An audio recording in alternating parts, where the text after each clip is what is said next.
It's Israel. Of course, it's going to ban Al Jazeera because it doesn't want them reporting on the atrocities that they're committing in Gaza.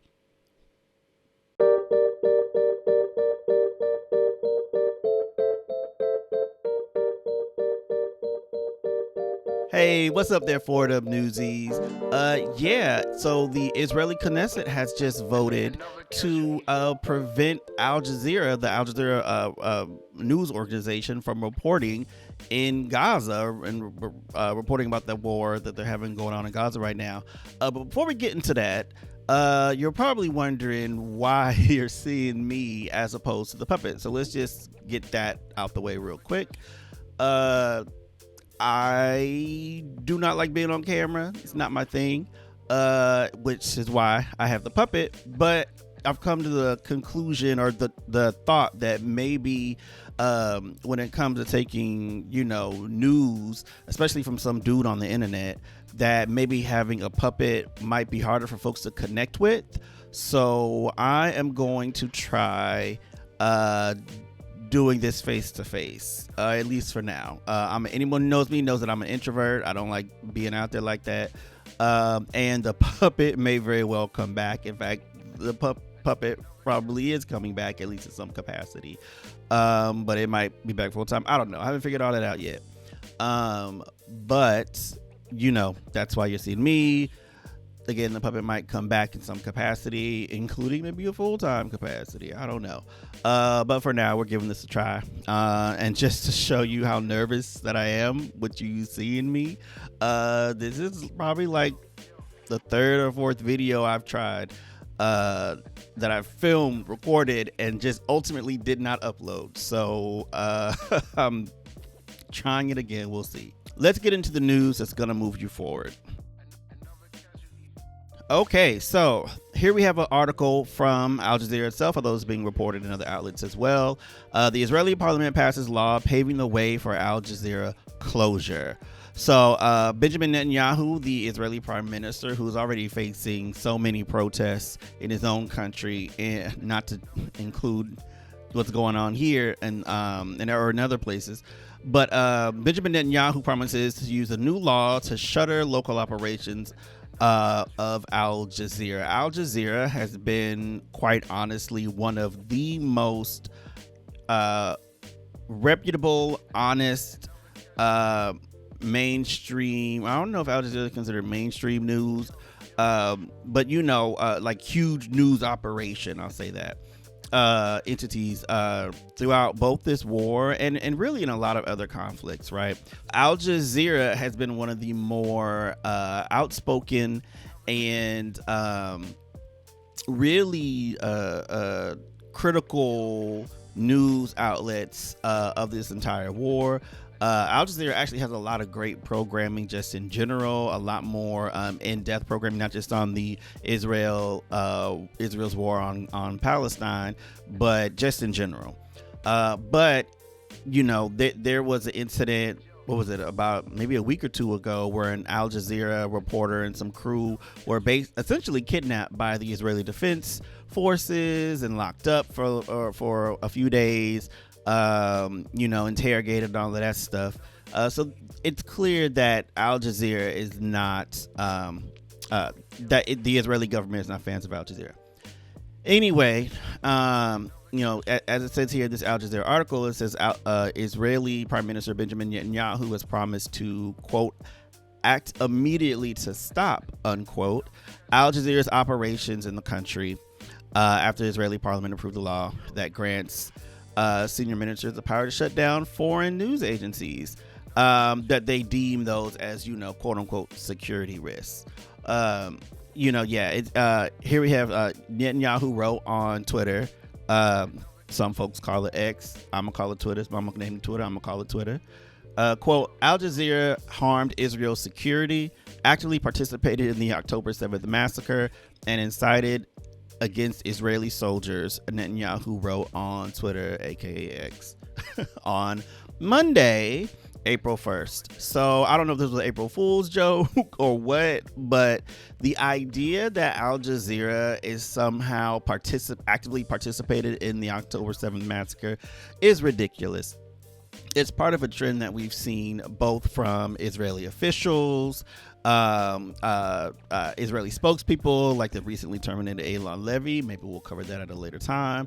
And even just everyday Zionists, if we're keeping it all the way 100, that whenever there's some sort of like critical or criticism about Israeli policy, particularly as it pertains to this ongoing war in Gaza and West Bank and essentially all of Palestine, that the accusations of, oh, you're supporting Hamas, the accusations of anti-Semitism, things like that. We even heard just the other day the director of the Anti-Defamation League, Jonathan Greenblatt, saying that people sporting keffiyehs, the Palestinian keffiyehs, those scarves, that those are akin to Nazi swastikas. You have got to be concerned, because these kids on these college campuses, guess where they're going?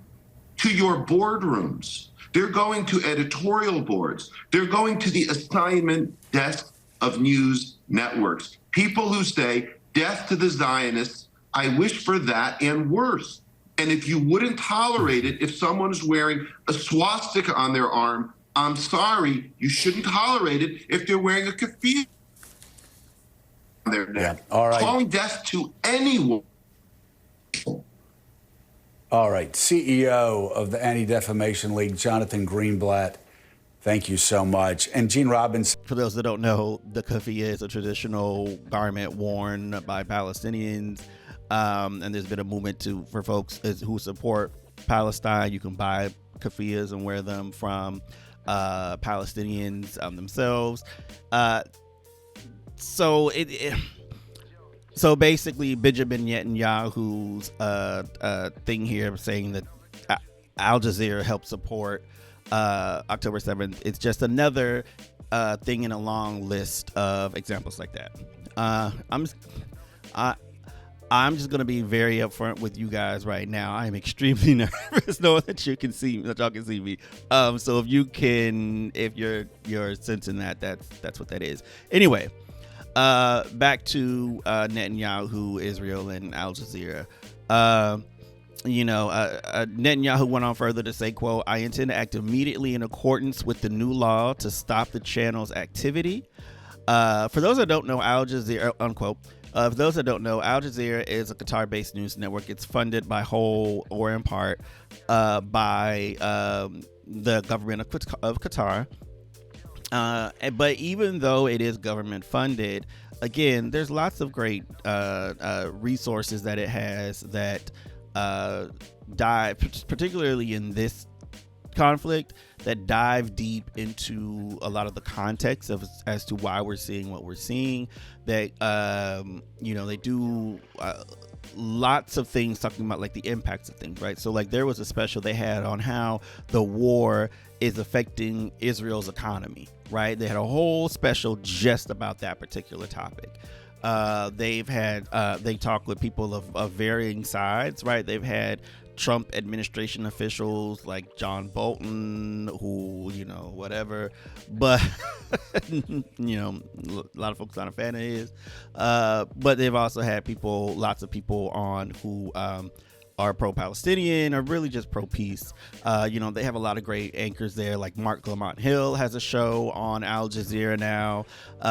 Some folks might remember him. He's a African-American culture critic in the United States who was a pundit on CNN until he was terminated for saying from the river to the sea during a speech a few years ago. Basically, Al Jazeera is a reputable news site, and so it really isn't surprising, I guess, to see the Israeli government intentionally try to remove them from the equation. Because let's face it, Israel has been doing a slow ethnic cleansing and arguably genocide for the last 75, 76 years, right? Maybe even technically longer, I guess, if you want to go into earlier history than that. But really, since the 1948 Nakba, Israel has been systematically taking more land. We hear a lot about these Israeli settlements in the West Bank that just keep growing and growing and growing. Some say settlements. Others might just call it a colony, because I feel like settlements, it sort of dresses it up a little bit. But Israel has been moving, I think, stealthily in terms of taking more and more land, and at least in Western countries, that's not on the news as much, right? That's not reported on the everyday. And so I think throughout this conflict, we've seen a lot of people, particularly millennials and Gen Z, but even older generations as well, looking to outlets like Al Jazeera and finding out more things, right? Learning more about the history of the region, learning more about the Nakba, and learning more about what life is really like under occupation and apartheid in Palestine, in the West Bank, in Gaza, in Jerusalem, like all of those things. And so clearly Israel wants to choke that off. They want to stop that flow of information. It's, I think, part of the reason why we're seeing these proposals of a TikTok ban, because too many people are learning things and passing information along through TikTok, because there's been those studies that show people are looking at more pro-Palestinian content and finding out more resources than they are pro-Israeli stuff. So yeah, Al Jazeera has said that they reject the accusations that are being made against them by Netanyahu and his government. Al Jazeera said in a statement, quote, Al Jazeera holds the prime minister responsible for the safety of its staff and network premises around the world, following his incitement and this false accusation in a disgraceful manner. Al Jazeera reiterates that such slanderous accusations will not deter us from continuing our bold and professional coverage, and reserves the right to pursue every legal step. We'll see whether or not they're able to go ahead and go through with this, if Israel's able to go ahead and go through with this ban of Al Jazeera. The law did pass in the Israeli Knessit in a vote of 71-10. So 71 people voted in favor of it, which gives the prime minister and the communications minister of Israel the authority to close foreign networks in Israel, and even confiscate their equipment. Like, they're gonna take their stuff, if they believe that it's a threat to security or whatever. But yeah, tell us what you all think, right? Oh, but actually, before we get to that, let's get into some hope that can lift you up, right? So let's do that. What is something that you can do, right? Because here at Forward Up News, we don't just want to give you this information and just say, here, do with it what you will, right? We want to also provide you some tools and tips and resources, as we always have, on what you can do with that information. This example, we see that Israel is trying to ban Al Jazeera because Al Jazeera is providing a more nuanced, balanced, and in-depth reporting of what's happening in Israel's war on Gaza and in Palestine as a whole. So what's something that you can do? Watch Al Jazeera. Check out Al Jazeera English. They have, you don't have it on your televisions. They have a live stream on their YouTube channels. You can watch the shows. You can also watch different shows, pre-recorded shows on YouTube. They also have a live stream on Twitter, or X, formerly known as Twitter, whatever, Twitter. So you can check out Al Jazeera and support, their different shows. I mentioned that Mark Lamont Hill has a show on Al Jazeera, so you can check that out. I can't recall the name at this moment.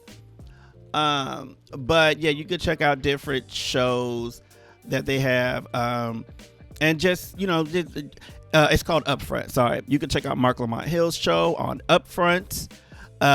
You can, or called Upfront, excuse me. You can check out different programs on Al Jazeera as well. You can pass along those links, share those stories, because anytime any government wants to hide information from you, it's probably a good time for you to go ahead and check that information out. All right. So, that's all we got for now. Let us know down in the comments what you think about whether or not you prefer seeing me or Anchor face to face. If you're cool with the puppet, if you'd rather there not be a puppet, let us know down in the comments. And also share your comments about this story as well. Don't forget to share, like, subscribe, all of that. And yeah, just always remember, the government's trying to hide something. Typically, that's something that's worth you looking into. All right, so until next time, y'all, be kind to yourself, be good to yourself. All right, so until next time, y'all, be good to yourself, be kind to others, and if you can't do that, just shut the fuck up. All right, peace, y'all.